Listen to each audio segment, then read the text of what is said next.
윤서영, 여자라면 철 좀 들어. 지우 옆엔 다른 여자가 있고 그 집안도 아주 좋아. 너희 둘을 위해 비켜주고 이혼 서류에 당장 서명해. 결혼 10년 차 은하는 월스트리트 투자은행의 탄탄대로를 벌이고 의사인 남편과 그 가족의 자산을 관리하는데 내 모든 걸 바쳤다. 그들의 재산을 10배로 불려주었다. 내 희생이 존중으로 돌아올 거라 믿었지만 결국 내게 돌아온 건 시어머니의 가볍디 가벼운 내가 이해해라는 말 한마디였다. 남편, 시부모, 아주버님, 시누이, 시댁 식구 8명 중 누구 하나 내 편을 들어주는 사람은 없었다. 그들은 처음부터 계획했던 것이다.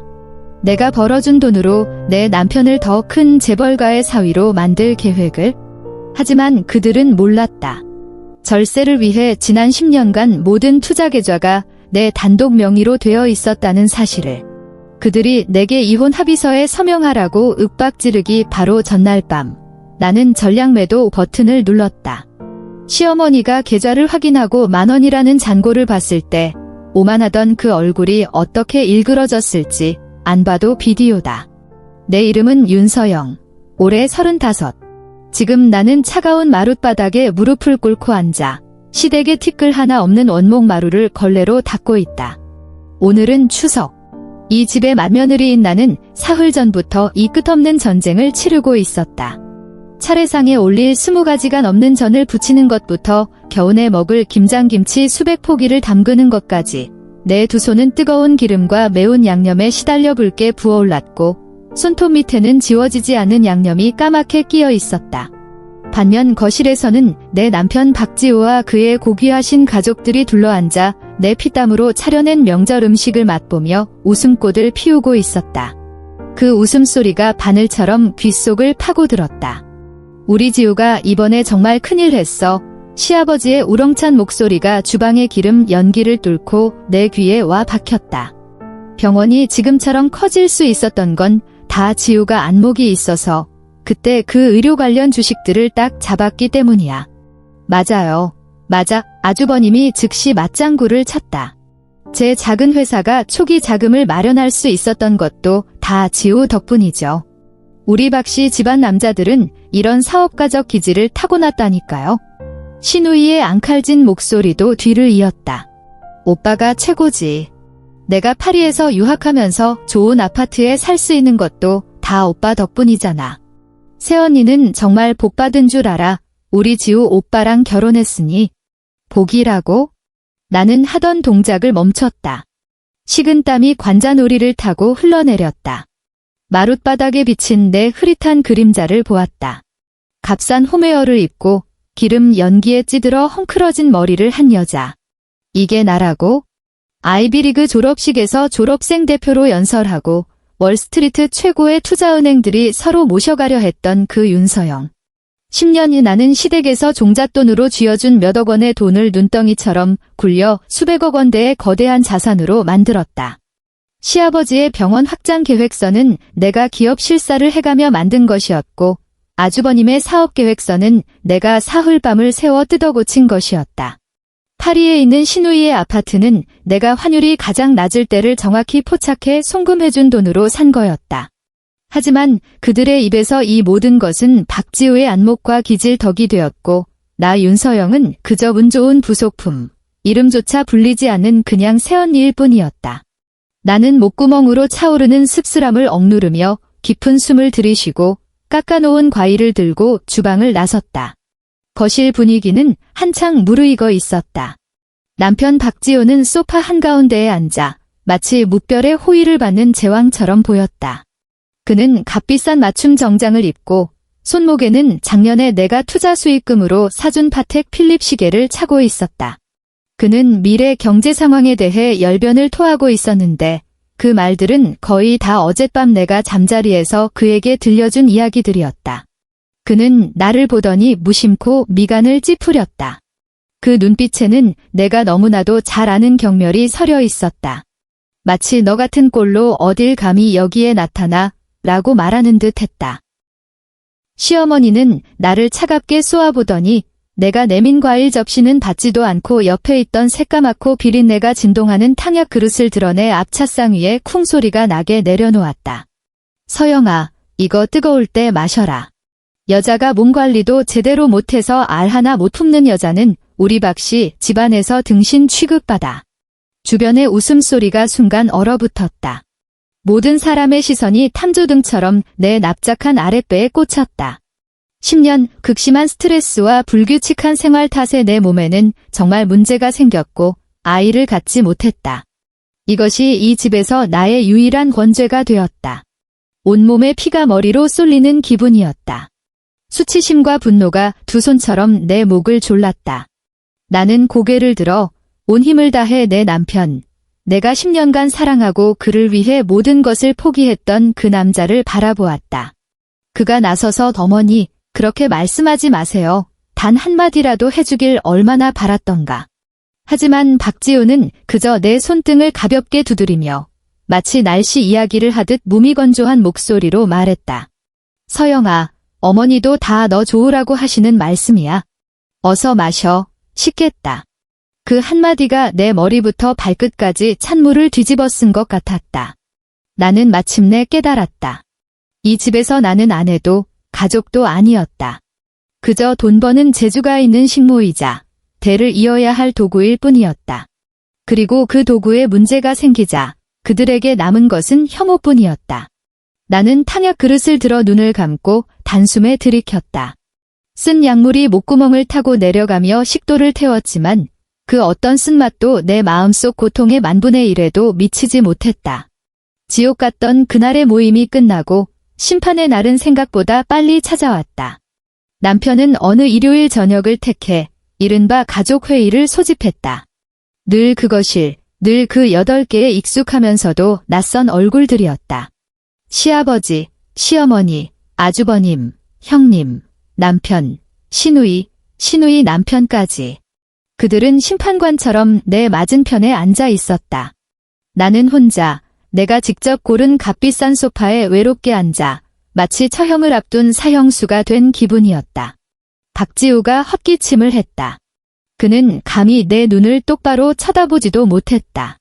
서영아, 우리 이혼하자.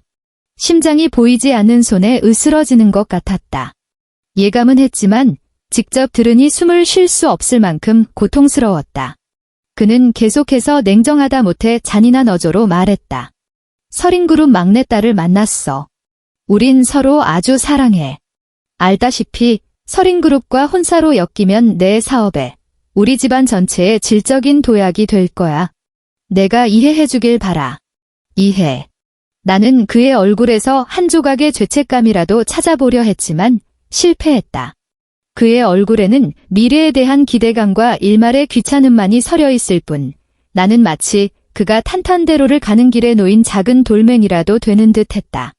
서영아, 시어머니가 입을 열었다. 잘 관리된 그녀의 얼굴에는 위선적인 자비가 걸려 있었다. 너무 상심하지 마라. 여자란 게 다 현실을 알아야 하는 법이야? 지우한테 다른 여자가 생겼고 그쪽 집안이 저렇게 빵빵한데 내가 두 사람을 위해 길을 터줘야지. 그녀는 찻상 아래에서 서류 한 뭉치를 꺼내 내 앞으로 밀었다. 이혼 합의서야. 우리가 다 알아서 준비해놨다. 나는 고개를 숙였다. 새하얀 종이 위에 검은 글자들이 내 눈을 찔렀다. 합의서에는 나, 윤서영이 혼인 기간 중 형성된 모든 공동재산에 대한 분할 청구권을 자발적으로 포기한다고 적혀 있었다. 시어머니의 목소리는 무딘 칼날처럼 계속해서 내 살을 베어냈다. 서영아, 내가 이 집을 위해 10년이나 헌신했는데 우리가 모른 척하진 않아. 지금 우리가 사는 이 일산 아파트, 그건 너한테 줄게. 너도 몸 누일 곳은 있어야지. 하마터면 웃음이 터질 뻔했다. 이 아파트는 내가 결혼 전 월스트리트에서 일하며 모은 돈으로 전액 현금으로 산 내 집이었다. 단 한 번도 그들 박씨 집안의 재산이었던 적이 없다. 그들은 내 돈으로 내게 자비를 베푸는 신용을 하고 있었다. 나는 고개를 들어 8개의 얼굴을 둘러보았다. 시아버지는 근엄하게 고개를 끄덕였고 아주버님은 내 시선을 피했으며 시누이는 노골적으로 고소해하는 표정이었다. 아무도, 단 한 사람도 나를 위해 한마디 해주지 않았다. 그들은 하나의 이익 공동체였고 나는 이제 쓸모가 다해 정리되어야 할 지방인이었다. 10년의 청춘, 10년의 심혈을 바친 대가가 고작 가벼운 성불 한마디와 파렴치한 약탈 합의서라니. 지옥이 어떤 곳이냐고. 바로 지금 이 순간이었다.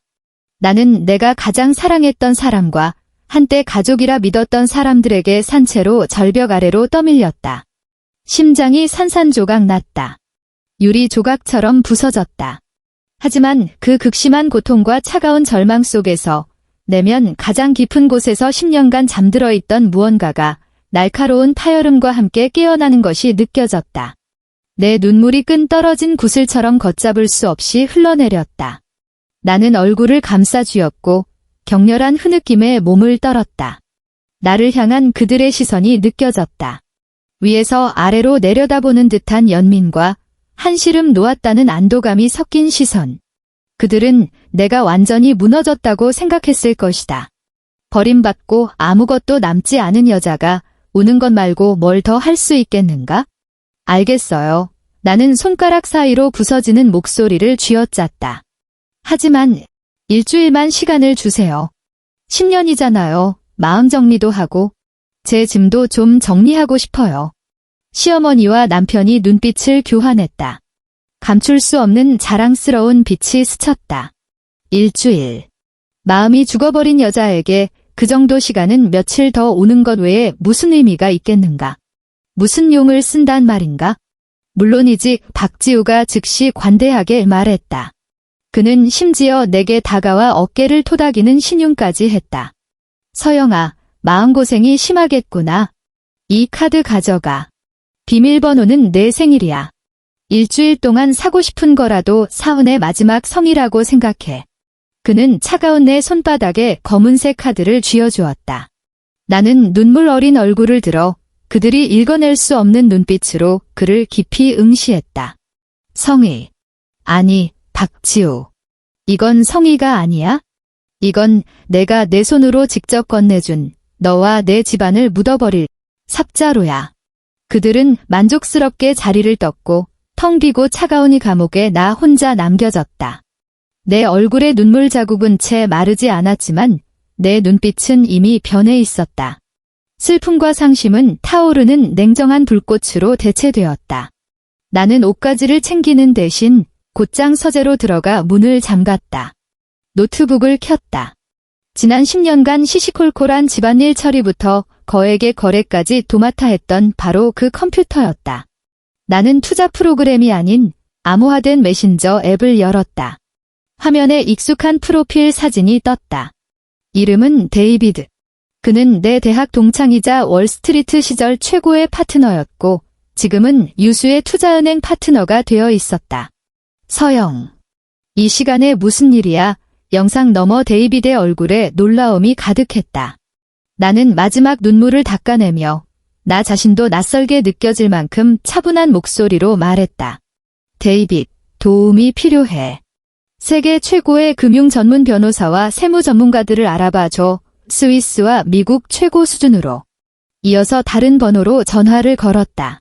수화기 너머로 침착한 남자의 목소리가 들려왔다. 윤서영 씨, 안녕하십니까? 최 변호사입니다. 최 변호사. 대한민국에서 가장 명망 높고 수임료 또한 가장 비싼 이혼 및 재산 분할 전문 변호사.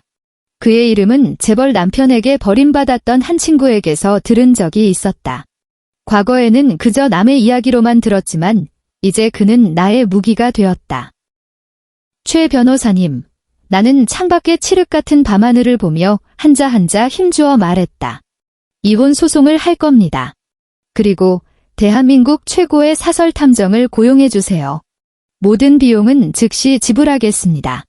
나는 박지우가 줬던 그 카드를 집어들었다.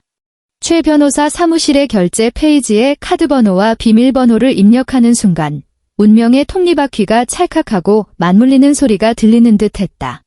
첫 결제 금액 5천만 원이 변호사와 탐정의 착수금으로 즉시 인출되었다. 박지우의 휴대폰에 소비 알림 문자가 갔겠지? 그는 아마 내가 쇼핑으로 화풀이한다고 경멸하며 웃었을 것이다. 내가 산 것이 에르메스 가방이 아니라 박씨 집안의 조종을 울리는 소리라는 것은 꿈에도 상상하지 못했을 테지. 효율은 돈의 다른 이름이었다. 다음 날 오후 사설 탐정이 보낸 첫 번째 자료가 암호화된 이메일로 도착했다. 놀라울 정도로 빠른 속도였다.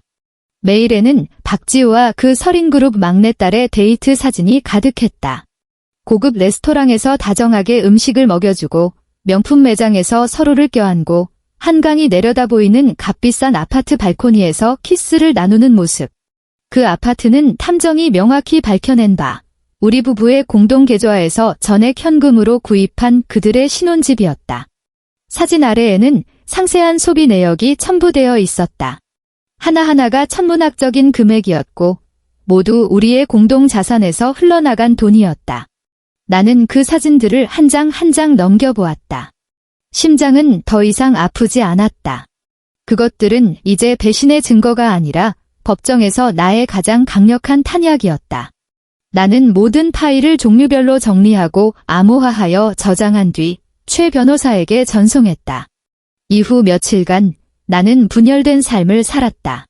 낮에는 수수한 홈웨어를 입고 초췌한 얼굴에 퉁퉁 부은 눈으로 시어머니가 불시에 걸어오는 감시 전화에 흐느끼는 목소리로 아직 마음 정리가 안 됐다고 말했다.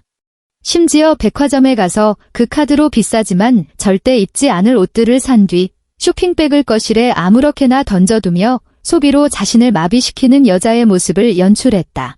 그리고 도시 전체가 잠든 깊은 밤이 되면 서재의 나는 진짜 윤서영이 되었다. 나는 헤드폰을 끼고 뉴욕과 취리히에 있는 변호인단과 화상회의를 하며 자산 이전의 모든 세부 사항을 몇 번이고 검토하고 모든 절차가 합법적이고 은밀하며 한치의 오차도 없도록 만전을 기했다. 그들은 몰랐다. 박씨 집안이 나중에 어떤 수작을 부릴지 몰라. 나는 이미 5년 전에 스위스의 복잡한 다층 구조의 개인 신탁 펀드를 설립해 두었다는 것을. 그 펀드의 수혜자는 오직 나 하나였다. 지난 10년간 내 모든 투자 활동은 내 이름으로 된 한국 계좌를 통해 이루어졌지만 수익이 날 때마다 나는 합법적인 경로를 통해 관리 비용과 투자 수익의 일부를 이 스위스 계좌로 꾸준히 옮겨왔다.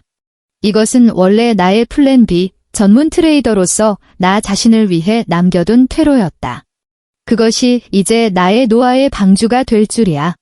결전의 시간은 미국 증시가 개장하는 그날 밤, 즉 일주일의 기한이 끝나는 마지막 날로 정해졌다.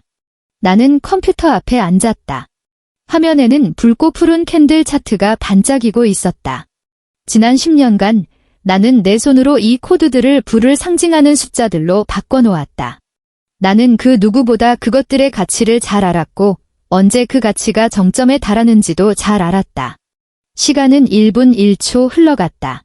내 손가락은 마우스 위에 멈춰 있었고 심장은 가슴 속에서 평온하고 힘차게 뛰고 있었다. 긴장도 망설임도 없었다. 오직 불세출의 걸작을 완성하려는 예술가와 같은 집중력만이 존재했다. 나스닥 지수가 내가 예측했던 그 고점에 도달했을 때 나는 움직였다. 전량 매도. 나는 그 버튼을 눌렀다. 순식간에 화면의 모든 보유 자산이 청산되었다. 주식, 펀드, 채권, 선물. 모든 것이 최고점에서 차가운 현금으로 바뀌었다. 수백억 원의 자금이 해일처럼 내 개인 계좌로 밀려들었다. 곧이어 나는 미리 설정해둔 이체 프로그램을 가동했다. 여러 국가와 금융기관을 넘나드는 복잡한 절차를 통해 그 거액은 수많은 소액 자금으로 쪼개져 마치 수많은 실개천처럼 소리 없이 스위스에 있는 내 비밀 신탁 계좌로 흘러 들어갔다. 모든 과정은 10분도 채 걸리지 않았다. 모든 것을 마친 후 나는 한국 투자 계좌 페이지를 보았다. 한때 눈부시게 길었던 그 숫자는 이미 사라져 있었다. 나는 마지막으로 한 가지 작업을 더 했다. 나는 내 다른 개인 통장에서 그 계좌로 10,000원을 이체했다. 10,000원, 이것이 내가 그들에게 남겨준 가족 공동재산의 전부였다. 나는 컴퓨터를 끄고 일어나 창가로 걸어갔다. 도시의 불빛이 내 발 아래로 강물처럼 펼쳐져 마치 찬란한 은하수 같았다. 내일 박씨 집안의 그 오만불손한 8개의 얼굴이 덩그러니 남은 만이라는 숫자를 봤을 때 어떤 기막힌 표정을 지을지 눈에 선했다. 나는 웃었다. 10년 만에 처음으로 진심으로 웃었다. 누군가에게 잘 보이기 위해서도 무언가를 감추기 위해서도 아닌 오직 나 자신을 위한 웃음이었다. 폐허 위에서 곧 다시 태어날 윤서영을 위한 웃음이었다. 일주일의 기한이 되었다. 나는 몇 안 되는 짐을 다 싸다. 사실 작은 여행 가방 하나가 전부였고 그 안에는 결혼 전에 사놓은 몇 벌과 내 신분증이 들어 있었다. 거실에는 박씨 집안 식구들이 모두 모여 있었다. 지난번 심판의 날보다 더 성대한 진용이었다. 그들 각자의 얼굴에는 역병신이라도 떠나보내는 듯한 기쁨과 미래에 대한 무한한 기대감이 넘실거렸다. 시어머니는 소파 정중앙에 앉아 마치 개선장군이라도 된 듯한 태후처럼 보였다. 그녀는 나를 위아래로 훑어보며 경멸과 조소가 섞인 눈빛으로 말했다. 드디어 마음 정리가 끝났나 보구나. 서영아, 서명만 하면 우린 여전히 가족이야. 나중에 어려운 일 있으면 지우가 그래도 도와줄 거다. 입으로는 그럴싸한 말을 했지만 그녀의 눈은 찻상 위에 놓인 이혼 합의서에 조급하게 가 있었다. 나는 말없이 테이블로 다가가 펜을 집어들었다. 잠깐만, 시어머니가 갑자기 입을 열었다. 그녀의 목소리에는 반론을 허용치 않는 명령조가 섞여 있었다. 모든 사람의 시선이 그녀에게 쏠렸다. 그녀는 핸드백에서 작은 태블릿 PC를 꺼내 느릿느릿 켠 다음 나를 향해 위선적인 미소를 지었다. 서영아, 너도 알다시피 집안 돈은 계속 내가 관리했잖니.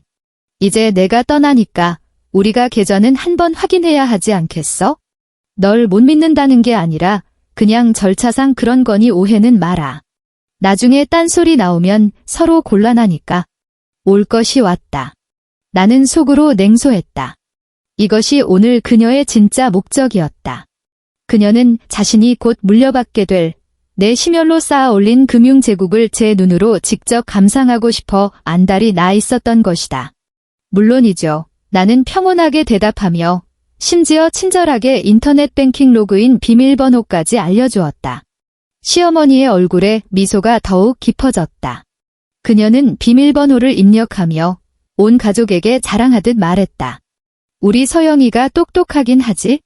10년 동안 집안 재산을 이렇게 잘 불려놓고 이제 지우가 서린그룹 따님이랑 결혼하고 나면 이 돈이 우리 박씨 집안이 한 단계 더 도약하는 발판이 될 거야. 아주버님과 시아버지 박명수는 탐욕스럽고 만족스러운 미소를 지었다. 신우이는 더욱 신이 나서 시어머니 옆으로 바싹 다가붙어 금빛으로 빛나는 그 숫자를 가장 먼저 목격하고 싶어 했다. 시어머니는 깊은 숨을 들이쉬고 마치 성질을 순례하는 듯한 경건함으로 로그인 버튼을 눌렀다. 페이지가 로딩되는 몇 초가 한세기처럼 길게 느껴졌다. 그리고 계좌 잔액이 화면에 나타났다.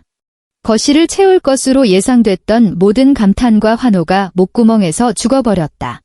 공기가 순간적으로 얼어붙었다. 시어머니의 얼굴에서 미소가 굳어졌다. 그녀는 눈을 깜빡였다. 자신이 본 것을 믿을 수 없다는 듯이. 그녀는 태블릿을 얼굴 가까이 가져갔다가 다시 멀리 떼어보기도 하고 심지어 돋보기를 벗어 렌즈를 닫기까지 했다.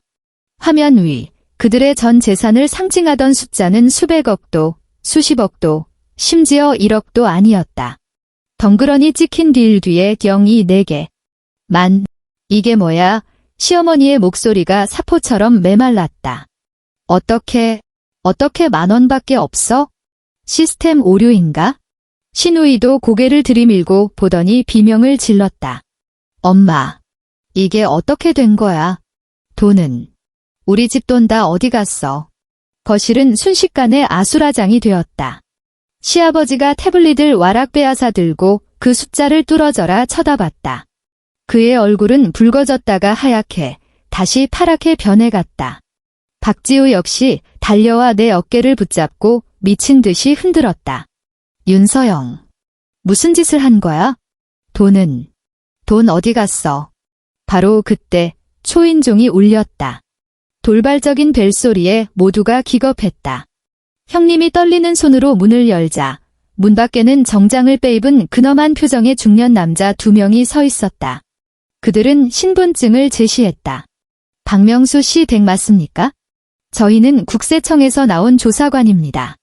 박명수 씨와 그 가족이 차명 계좌를 통한 거액의 투자 및 탈세 혐의로 제보가 들어왔습니다.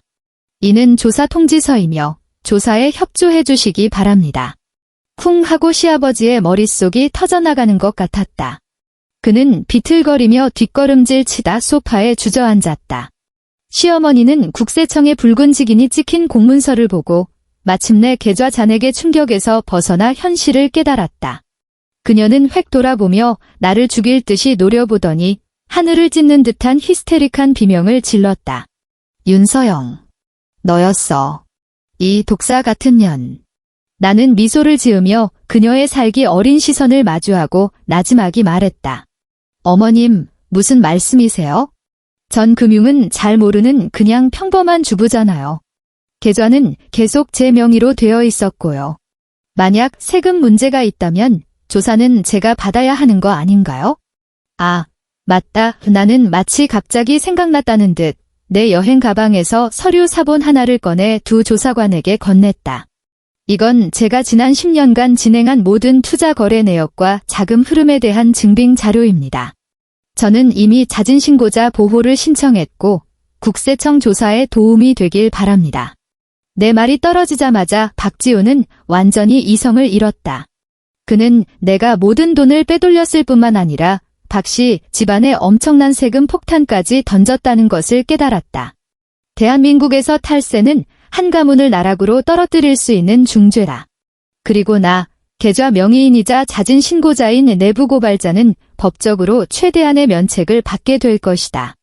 모든 처벌, 즉 천문학적인 세금과 가산세, 벌금은 자금의 실질적 수혜자인 그들, 박씨 집안이 감당해야 할 몫이었다. 이 미친년, 그가 소리치며 내게 달려들었지만 조사관들에게 제지당했다. 나는 눈앞에 이 혼돈을 방금 전까지 기세등등하던 이들이 미천이 드러난 노름꾼처럼 추태를 부리는 꼴을 지켜보았다.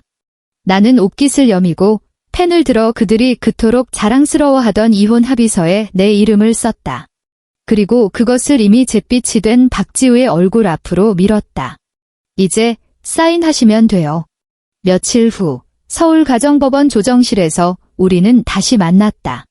박씨 집안은 변호사를 대동하고 와 판사 앞에서 내가 자기적으로 부부 공동재산을 횡령하고 은닉했다며 길길이 날뛰었다. 박지우의 눈은 핏발이 서 있었고 그는 나를 불구대천의 원수처럼 노려보았다. 나는 아무 말 없이 내 변호사인 최 변호사에게 눈짓을 보냈다. 최 변호사가 일어섰다. 그는 먼저 판사에게 그 가족 회의의 전체 녹취록을 제출했다. 내가 소파 틈에 숨겨두었던 작은 녹음기는 그들 각자가 내게 재산 포기를 강요하던 목소리와 시어머니의 그 유명한 내가 두 사람을 위해 길을 터줘야지 라는 말까지 선명하게 담고 있었다. 판사의 얼굴이 굳어졌다. 이어서 최 변호사는 사설탐정이 촬영한 고화질 사진과 영상을 재생했다. 박지우와 내연녀의 애정 행각, 그리고 그들이 우리 공동계좌의 자금으로 신혼집을 구매한 증거가 명백하게 드러났다. 박지우 측 변호사의 얼굴이 썩어 들어갔다. 마지막으로 최 변호사는 두꺼운 서류 뭉치를 제출했다. 재판장님, 이것은 의뢰인 윤서영 씨가 지난 10년의 혼인 기간 동안 박씨 집안의 유일한 자산관리인으로서 수행한 모든 투자활동 기록입니다. 그리고 대한민국 최고의 회계법인에서 발행한 의뢰인의 10년간 무급으로 제공한 자산관리 서비스가 창출한 가치에 대한 평가 보고서입니다. 시장의 최고 수준 펀드 매니저의 연봉과 성과급을 기준으로 할 때 박씨 집안이 윤서영 씨에게 지불해야 할 합법적인 보수는 의뢰인이 이체한 금액을 훨씬 상회합니다. 최 변호사는 잠시 말을 멈췄다가 단호한 목소리로 말했다. 따라서 제 의뢰인은 부부 공동재산을 분할한 것도 횡령을 한 것도 아닙니다. 그저 10년간 체납된 자신의 정당한 임금과 박지우 씨의 유책 행위로 인해 발생한 막대한 정신적 피해 보상금을 회수했을 뿐입니다. 나는 고개를 들어 판사의 탐색하는 듯한 눈빛을 마주하며 크지 않지만 조정실 전체에 명확히 울리는 목소리로 말했다. 재판장님, 저는 그들과 감정을 나누거나 가정을 분할하려는 게 아닙니다. 저는 10년간 저를 고용하고도 단 한 푼의 월급도 주지 않고 마지막에는 저를 내쫓으려 했던 악덕 고용주에게 제 노동의 대가를 정산받고 있는 것입니다. 그 순간 나는 박지우의 얼굴에서 핏기가 완전히 가시고 잿빛 절망만이 남는 것을 보았다. 그는 알았다. 자신이 졌다는 것을, 완벽하게 처참하게 졌다는 것을. 박씨 집안의 붕괴는 내가 상상했던 것보다 훨씬 빠르고 철저했다. 국세청의 조사 결과는 금방 나왔다. 내가 완벽에 가까운 증거 사실을 제공한 덕분에 박씨 집안은 심각한 탈세 혐의가 인정되었다. 그들은 지난 10년간 누적된 거액의 세금을 추징당했을 뿐만 아니라 세액의 몇 배에 달하는 벌금까지 부과받았다. 이 천문학적인 벌금은 그들의 마지막 남은 현금 흐름까지 완전히 말려버렸다. 시아버지의 병원은 자금줄이 막혀 수많은 협력업체 대금과 직원 임금을 체불했고 결국 극심한 혼란 속에서 파산 처리되었다. 그의 평생의 심혈이 물거품이 된 것이다. 박지우의 스타 치과의사로서의 경력도 끝장났다. 그의 외도 스캔들과 집안의 탈세 추문은 언론에 대서특필되어 전 국민의 조롱거리가 되었다. 그와 결혼하기로 했던 서린그룹은 스캔들이 터지자마자 기자회견을 열어 박지우 씨 및 박씨 가문과 어떠한 관계도 없음을 공식적으로 밝히고 모든 협력 계획을 취소했다. 그의 약혼녀는 2번 다시 나타나지 않았다. 재벌가 사위가 될 뻔했던 사회 엘리트에서 하루아침에 빚더미에 올라앉은 모두에게 손가락질받는 신세로 전락했다. 아주버님의 회사, 신우이의 유학생활 등 내가 창출한 부위에 세워졌던 그 모든 신기루는 당연히 함께 재가 되어 사라졌다. 최 변호사를 통해 듣기로 박씨 집안은 이제 빚을 갚기 위해 모든 부동산을 처분하고 허름한 전셋집에 모여 산다고 했다. 한때 화목했던 가족들은 이제 매일 돈 때문에 서로를 비난하고 저주하며 어떤 막장 드라마보다 더한 막장극을 펼치고 있다고 했다.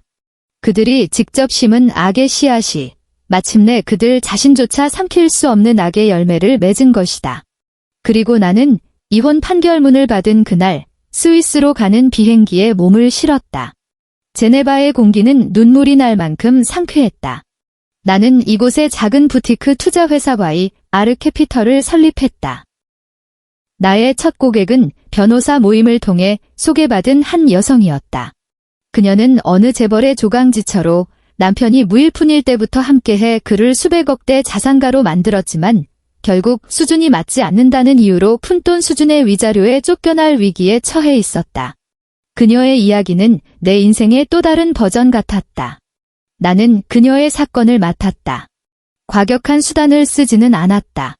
대신 재벌가의 내부 자산 구조에 대한 나의 이해를 바탕으로 실타래를 풀듯 그녀 남편이 해외에 숨겨둔 거액의 자산과 탈세 증거를 찾아냈다.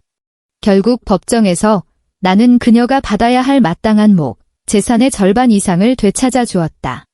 그날 그녀는 내 손을 잡고 눈물을 흘리며 말했다. 윤 대표님, 고맙습니다.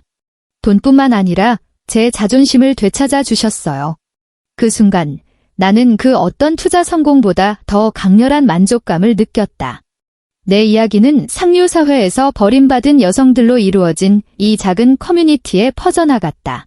그들은 더 이상 나를 윤 대표라고 부르지 않고 반농담으로 복수의 여신이라 불렀다. 나는 그들의 희망이자 무기가 되었다. YR 캐피털의 사업 역시 단순한 자산 관리를 넘어 결혼 생활 속에서 무시당했지만 재능과 잠재력을 가진 여성들에게 법률, 금융, 그리고 창업까지 전방위적인 지원을 제공하는 것으로 확장되었다.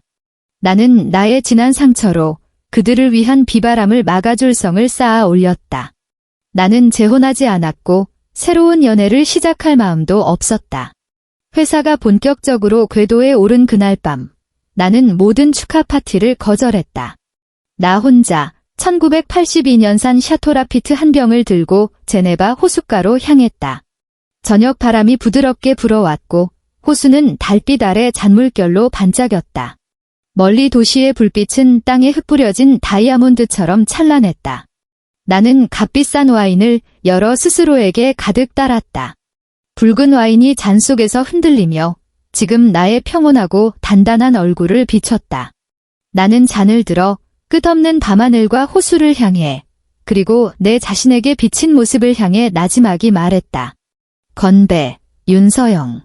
끝없는 어둠과 진창 속에서 10년을 발버둥치고 배신당하고 짓밟히고 모든 것을 빼앗겼던 너를 위해, 그리고 마침내 주저앉지 않고 스스로 감옥을 부수고 나와 지혜와 용기로 자신의 인생을 되찾은 너를 위해 나는 고개를 들어 잔 속의 와인을 단숨에 들이켰다. 맵싸하면서도 깊은 향이 목구멍을 타고 흘러내리며 승리의 달콤함을 남겼다. 나는 마침내 자유로워졌다. 이 느낌은 내가 월스트리트에서 성공시켰던 그 어떤 엄청난 거래보다도 더 내 가슴을 벅차게 했다. 내 인생은 오늘부터가 진짜 시작이다.